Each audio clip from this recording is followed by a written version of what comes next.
दोस्तों, रोज़ा अल्लाह की इबादत होने के साथ साथ सेहत के लिहाज से भी बहुत फ़ायदेमंद होता है। रोज़ा रखने से जिस्म की सफाई होती है और बड़ी से बड़ी बीमारी भी ठीक हो जाती है, जैसे कि कब्ज़, डायबिटीज़, शुगर। और यही नहीं, रोज़ा वज़न घटाने वाले लोगों के लिए भी बहुत फ़ायदेमंद होता है। लेकिन यह सारे फ़ायदे तब मुमकिन है जब आप रमज़ान के महीने में अपने खाने पीने का अच्छी तरह से ध्यान रखोगे। रोज़ा रखने का जिस्मानी फ़ायदा हासिल करने के लिए आप सभी को ये मालूम होना बहुत ज़रूरी है कि रमज़ान के महीने में सहरी और इफ्तारी के वक्त में क्या खाए और क्या न खाए। कई बार आपने देखा भी होगा कि कुछ लोगों की रमज़ान के महीने में अचानक तबीयत बिगड़ जाती है और वह बीमार हो जाते हैं। दरअसल उनके साथ में रोज़ा रखने की वजह से ऐसा नहीं होता है, बल्कि वह सहरी और इफ्तारी में अपने खाने पीने का ध्यान नहीं रखते हैं। इस वजह से वह रमज़ान के महीने में बीमार हो जाते हैं। इसलिए आज के इस वीडियो में हम आपको 4 ऐसी चीज़ों के बारे में बताने वाले हैं जिनको भूलकर भी कभी रमज़ान के महीने में नहीं खाना चाहिए, और साथ में और 5 ऐसी चीज़ों के बारे में बताएंगे जिनको रमज़ान के महीने में हर इंसान को खाना चाहिए, क्योंकि इन चीज़ों को खाने से इंसान की जिस्म को बहुत फ़ायदा पहुंचता है और इंसान अपने आप को पूरे दिन तरोताज़ा महसूस करता है। इसलिए आज का यह वीडियो आप सभी के लिए बहुत खास है। आप इसको आखिर तक ज़रूर देखें और मेहरबानी करके शेयर भी कर दें, ताकि रमज़ान के महीने में यह वीडियो और भी लोगों के पास में पहुंच जाए और उनके भी यह काम आ सके।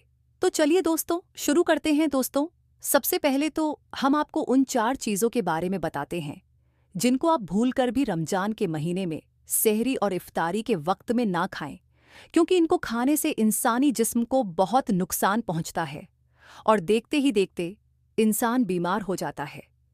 नंबर 1, तला और भुना खाना ना खाएं। दोस्तों, कुछ लोगों की यह शिकायतें रहती है कि रोज़े की हालत में वह अपने आप को तरोताज़ा महसूस नहीं करते हैं और दिन में उनको प्यास भी बहुत ज़्यादा महसूस होती है।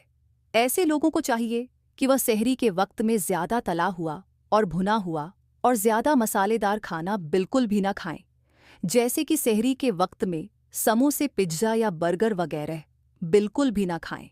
और इसके साथ ही सहरी के वक्त में मीठा खाना भी ना खाएं, क्योंकि तला हुआ और मीठा खाना खाने से इंसान को बहुत ज़्यादा प्यास लगती है और फिर जिस्म को बार बार पानी की ज़रूरत महसूस होती है। इसके बजाय आप सहरी के वक्त में प्रोटीन, फाइबर और कार्बोहाइड्रेट से भरपूर डाइट ले, जैसे कि दूध, दही और ताज़ा फलों का ज़्यादा से ज़्यादा इस्तेमाल करें, क्योंकि इन चीज़ों को पचाने में पानी की ज़रूरत नहीं होती है। इस वजह से फिर इंसान को बार बार प्यास महसूस नहीं होती है।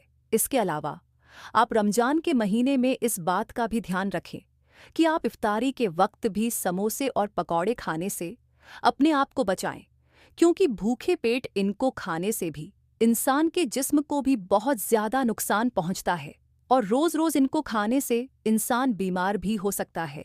और इसीलिए आप इफ्तारी के वक्त भी पकौड़े, समोसे जैसे चीज़ों को बिल्कुल भी नहीं खाएं। नंबर 2, चीनी वाला शरबत ना पिए। दोस्तों, बहुत सारे लोग रमज़ान के महीने में इफ्तारी के वक्त में यह भी गलती करते हैं कि जैसे ही रोज़ा इफ्तार हुआ वैसे ही वह चीनी वाला शरबत गट गट पीना शुरू कर देते हैं और लगातार 3 या 4 गिलास चीनी व शरबत पी लेते हैं, मगर फिर भी उनकी प्यास नहीं बुझती है। इसका कारण ये है कि दिन भर का खाली पेट होने के बावजूद अगर कोई शख्स मीठा पानी पीता है तो यह आपके जिस्म में पानी की कमी को पूरा नहीं होने देता है, बल्कि चीनी की वजह से प्यास और ज़्यादा बढ़ जाती है। ऐसे में फिर आप चाहे जितना पानी पी ले, लेकिन आपके जिस्म में पानी की कमी लगती है, पूरी नहीं होगी, जो आपके शरीर के लिए बहुत ही ज़्यादा नुकसानदायक चीज़ होगी है।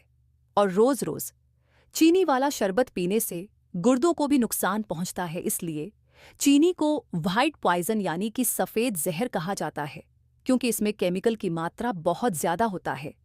याद रखें, जब यहाँ चीनी तैयार होती है उससे पहले बिल्कुल काले कलर की होती है। इसको जब तैयार किया जाता है तो उसे वक्त में सफ़ेद रंग का केमिकल डाला जाता है, जो इसको काले रंग को काटकर सफ़ेद रंग में तब्दील कर देता है। इसी वजह से रोज़-रोज़ चीनी खाने से या पीने से हमारे जिस्म को बहुत ही ज़्यादा नुकसान पहुंचता है, इसलिए बेहतर है कि आप इफ्तारी के वक्त में चीनी वाला शरबत ना पिए, बल्कि आप हमारे प्यारे नबी सल्लल्लाहु अलैहि वसल्लम की सुन्नत पर अमल करते हुए खजूर के साथ में इफ्तारी करें और फिर 1-2 गिलास सादा पानी पी लें। नंबर 3, कोल्ड ड्रिंक ना पिए। दोस्तों याद रखें, अगर आप पूरे रमज़ान के महीने में तंदुरुस्त रहना चाहते हैं तो इफ्तारी के वक्त में कोल्ड ड्रिंक ना पिए, जैसे कि पेप्सी, कोका कोला या स्ट्रिंग या स्प्राइट या मज़ा या नीम का।